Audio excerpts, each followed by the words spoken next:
Дичбу речь, каждый шьет. Чиркем, каждый шьет. Мод, ардаш, микуата. Ми, каждый гуштыми, книгес, были книгес, кино. Здравствуйте, дорогие товарищи. Меня зовут Якушев Николай Леонидович по паспорту. А по старинному званию меня Ардаш Микуата. Ардаш – это мой родоначальник, Мико – это мое собственное имя, Ата – это мое родовое имя, которое идет из глубины веков, то есть еще до нашей эры. Я докопался до такой истины, что родоначальником нашего рода был некий Ар-Ата, что означает благородный отец. А от Ар-Ата пошли ахемениды, от ахеменидов пошли сасаниды. Ну, это все персидские цари, которых вы знаете. Последним царем нашего рода, значит, был Богоудин-Ата. Второе имя его было Богодан-Ата, Богом дан-Ата, который царствовал на Арской земле, в городе Арча. Нынче город называется Арск. Но об этом потом, в данное время, в данный момент я передаю слово своей жене, Артышевой Юлии Анатольевне, которая расскажет, проведет маленькую презентацию по своему. Здравствуйте все, я ижевский журналист, и поэтому моя причастность к книге как-то закономерна, да? На самом деле это работа мужа, это миссия мужа, а моя задача сопровождать и корректировать текст. Вот. Мы написали книгу исследований. Почему решили сделать по ней презентацию? Потому что знаю, правильно сказала Татьяна Васильевна, что сейчас все пишут мемуары, это тренд, многие хотят, не знают, как начать. И вот наша исследовательская работа, вот наша презентация, это по большому счету, вот я вам хочу представить такой небольшой мастер-класс, да, к чему надо быть готовым, когда начинаешь писать подобную книгу. Вы готовы, да? С этого началась, в принципе, книга. Мой муж советский мальчик, я советская девочка, да, мы росли в определенных равных условиях, когда казалось, что жизнь семьи начинается с нас. Особо никаких таких преданий, рассказов не было, ну, вот в нашей семье, а у мужа они были, но он их забыл. И вот память проснулась в 2009 году, когда собрались за большим столом все родственники и вдруг начали вспоминать такое, что разбудили вот у Николая родовую память. Правильно я говорю? Да. Правильно. То есть это по линии матери? Это бабушка по линии матери. Тетка. И тетка, в смысле, это сестра, ну, да, Мама, да. Тетка Николая. И вот, значит, большое застолье, воспоминания. И, как ни странно, юбилей закончился, а мой муж ушел вдохновленным. И он решил начать свое расследование семейное. Вот это по большому счету, да, ну, если уж мы говорим как бы формат мастер-класса, то что это все включает? Поиск местных корней. Конечно, каждый начинает со своей семьи, это понятно. Кто жил рядом, как жили и так далее. Помощь краеведов.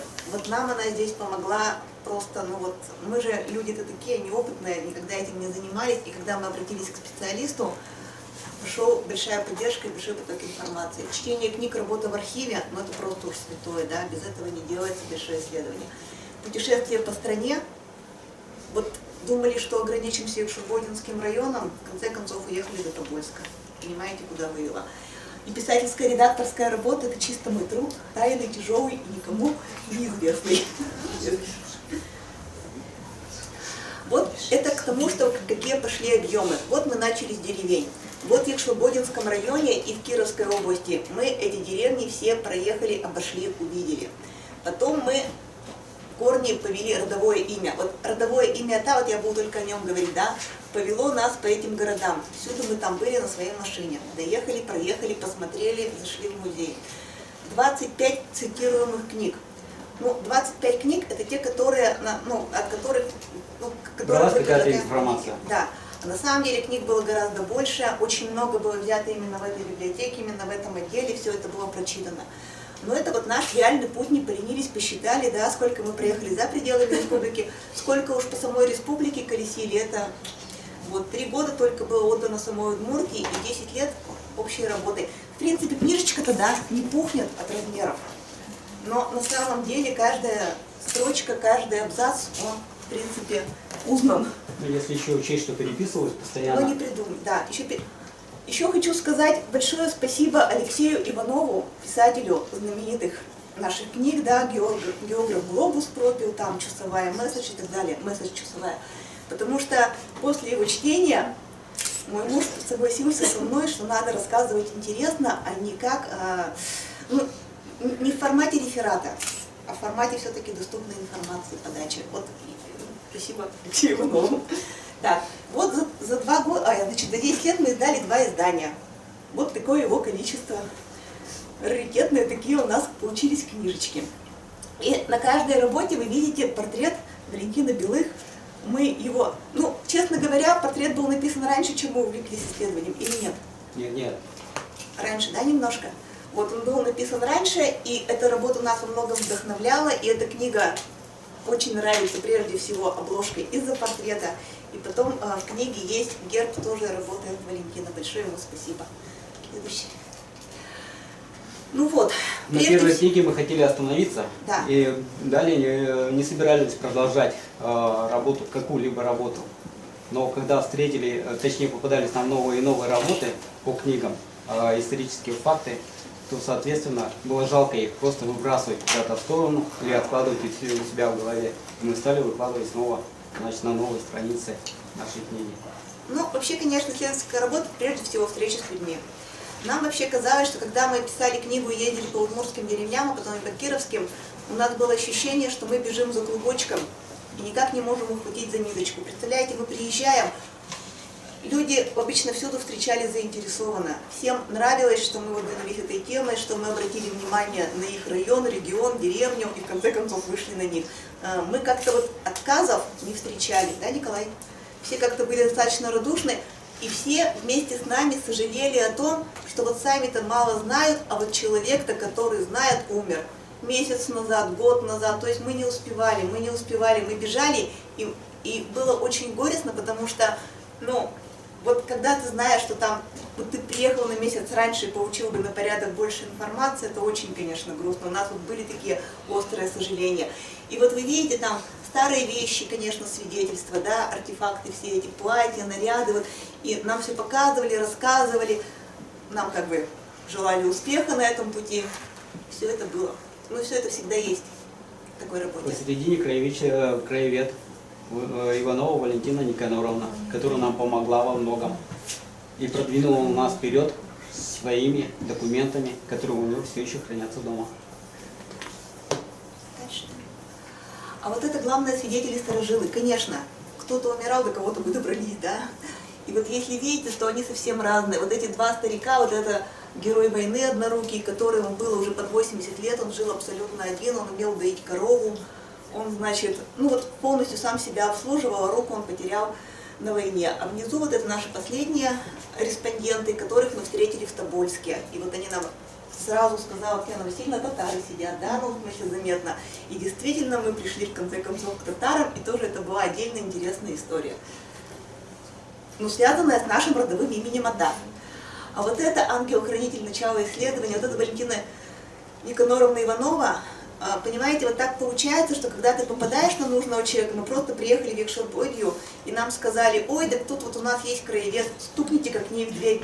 И мы просто пришли к незнакомому человеку, постучали в дверь и сказали, а мы вот такие, помогите. И 3 года она курировала нашу работу, помогала нам документами. Вот с ней мы выезжали в деревню, она советовала. Первую книгу рецензировала она и вычитывала она там, где есть вот все удмуртские названия, слова, чтобы, не дай бог, мы как неглубокие специалисты не ошиблись в этом. Ей, конечно, огромная благодарность нашей, и мы очень хотели ее сюда привезти, но она сейчас так тяжело заболела, я даже хотела сбор средств объявить ей на лечение, но вроде как мы эту проблему решаем по-другому. Вот огромная благодарность. А вообще всякое исследование, оно связано с открытиями и потрясениями. Вот это, конечно, нас удивило. Человек из этой деревни привез нас в эту деревню, которую 10 лет назад, это получается 20, да, лет люди ушли из этой деревни. И вот все, что мы видим, это просто дорога проселочная фактически, и все. А здесь были дома, это была главная улица, человек нам рассказывал, где что стояло, где что жил. И это настолько удивительно, что действительно надо как-то бежать по следу.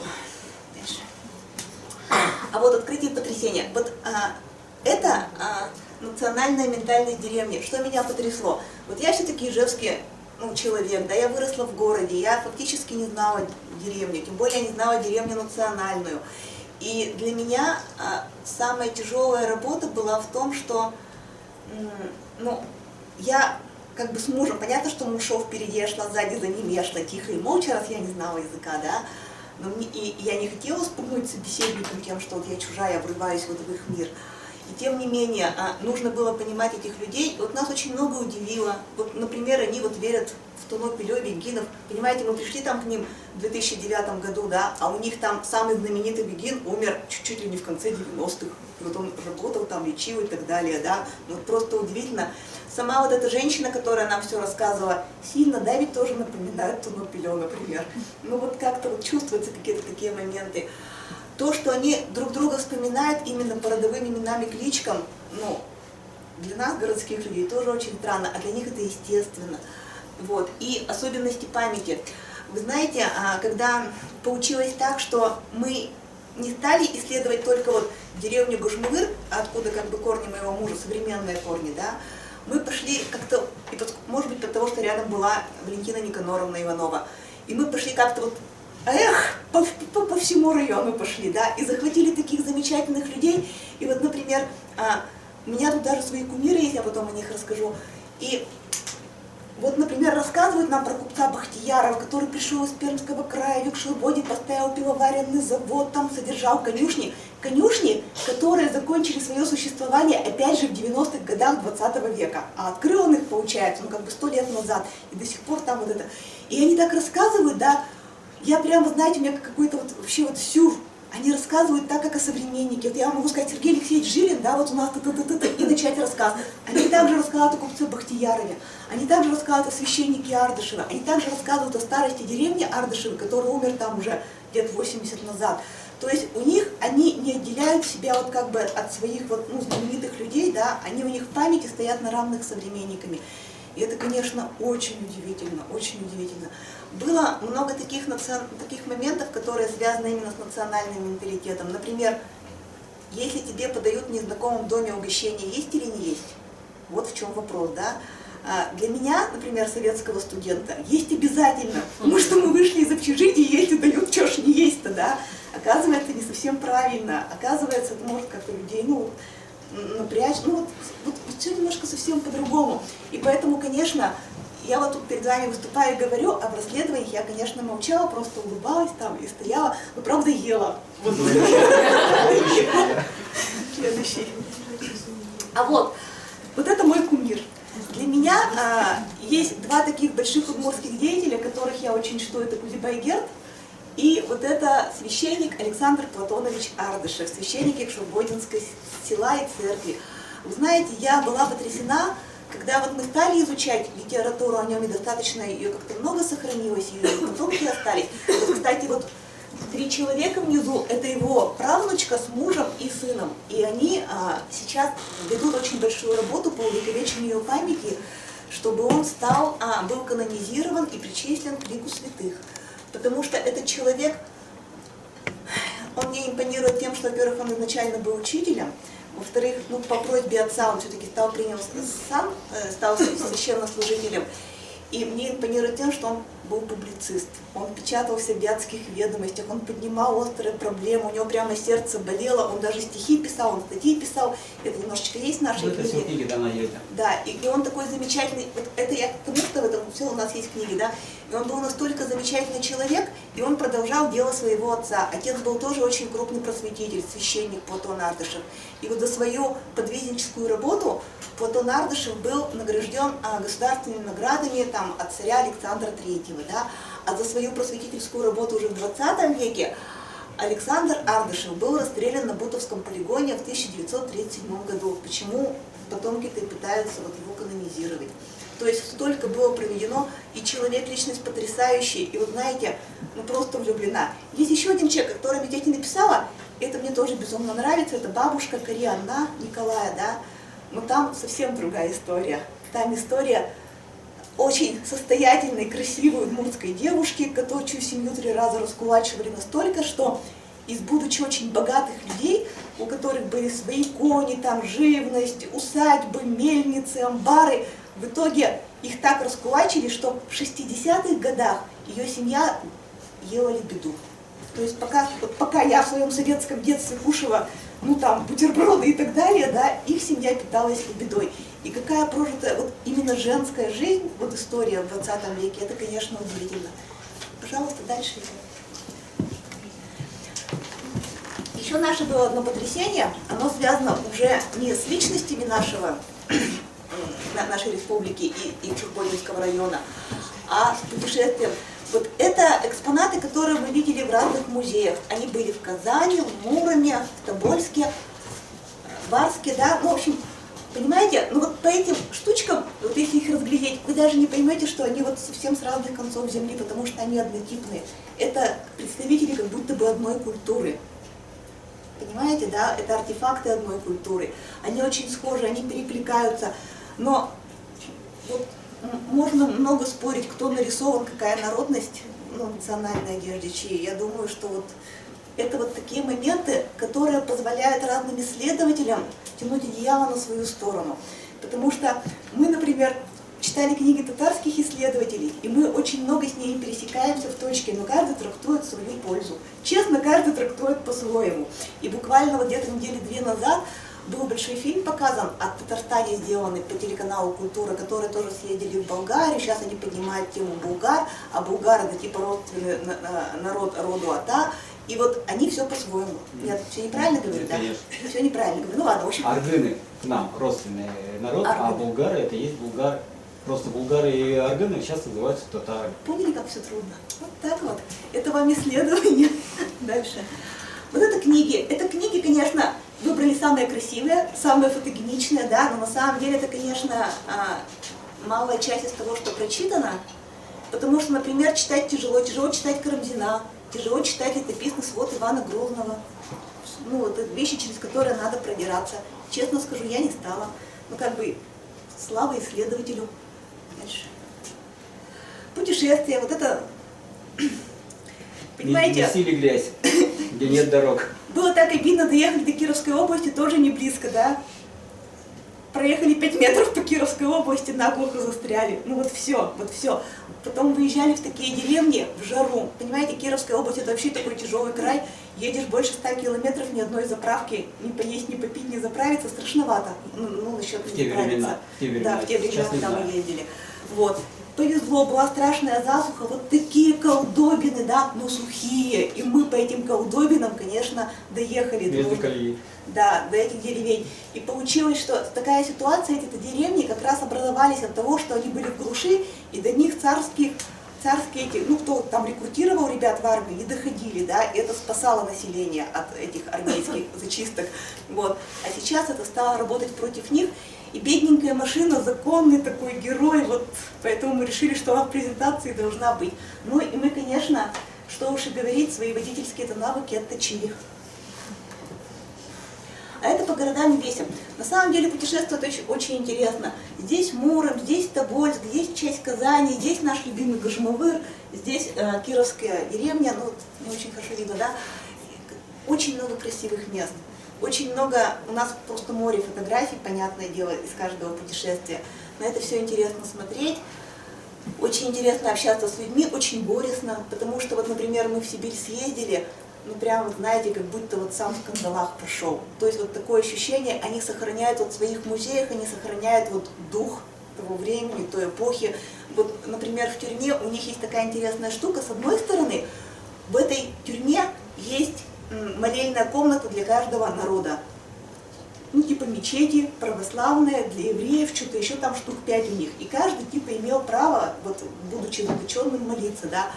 А рядом буквально помещение, где написано по дням в течение месяца, сколько было расстреляно в 1937 году.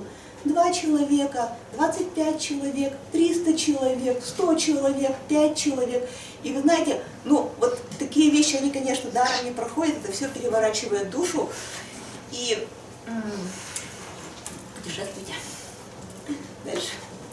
А вот это как раз масштабирование нашей задачи. Мы же не думали, что мы от тети Даши, да, за деревенским столом с вкусными перепечками уйдем вообще на Евразию. И что если мы пойдем за родовым именем, то нас вообще выкинет просто из Удмуртии, потому что на самом деле, как оказалось, что Удмуртия это последняя точка путешествия этого рода. Ну, последняя для нас, да, вот мы наблюдаем. И нас, конечно, сильно туда перенесло, мы не ожидали, и нам, конечно, хотелось бы попасть в Киргизию, в Казахстан, там, в бывшую территорию Персии, все это дело посмотреть. Ну, не знаю. Везде, где на сегодняшний день еще имеются родовые имена. То есть мазары – это захоронение бывших людей, знаменитых людей с родовыми именами. Дальше. А вот это, посмотрите, вот на самом деле мы пошли за именем, когда, вот я говорю, масштабирование сдачи, и вот мы от Ижевска пошли. Это уже все, конечно, это же все источники, ну, книжные, интернет-источники. От реки Вала. От реки Вала. От реки Вала мы пошли. Ну ладно, от реки Вала. В общем, Нет, изначально-то мы пошли... изначально пошли из Ижевска, мы сели и поехали. Так что все нормально, я говорю. И вот, представляете, мы двигались, и род тоже двигался, ушел неизвестно куда. Татьяна Васильевна говорит, неправда, перевозчик, потом дальше ушел. Ну ладно, как бы, да, но вот мы в своих исследованиях вот прошли вот весь этот путь и вернулись к нам в Удмуртию. Ну и кто докажет, что мы удмурты? Да, дальше. До 1932 года я не нашел ни одного источника, где бы было написано «Удмурт». Ни одного. А вот это посыл миру. Вот это как раз то, почему мне, например, было очень трудно работать над этим исследованием. Потому что маленький зависимый народ, не имевший своей культуры, вот все-таки по умолчанию нас воспитывали так, да, в советское время. Ну как-то вот так. А муж мне сказал, а нет, а вот народ, который там путешествовал, воевал, оказывал влияние культурное на другие народы, на соседствующие, двигался дальше. И я, например, своим колеистым, или как сказать, то узким мышлением, да, на это выйти не могла, мне было очень тяжело. Я думаю, как это? Вот. Ученые же говорят, да, вот, и это тяжело. Но здесь хочется сказать слава нашему времени, в котором мы живем, потому что источники разные, они доступны, да, перемещение достаточно свободно. И самое главное, появилась свобода мышления. Если я вот так считаю и нахожу этому доказательства, то я буду об этом говорить. И не надо мне говорить, что профессор такой-то считает не так. Вот. Дальше. Ну, здесь уже мы переходим к конкретному делу, да. Раз мы напечатали книжку, нам хочется, чтобы ее читали, и нам, конечно, помогут библиотеки. Вообще, на самом деле, вот я хочу сказать большое спасибо издательству «Шелест», сама, правда, ему еще не написала, да, большое спасибо. Вот они издали книжку, ну, как-то очень так, с душой они ее издали, мне кажется, ее приятно брать.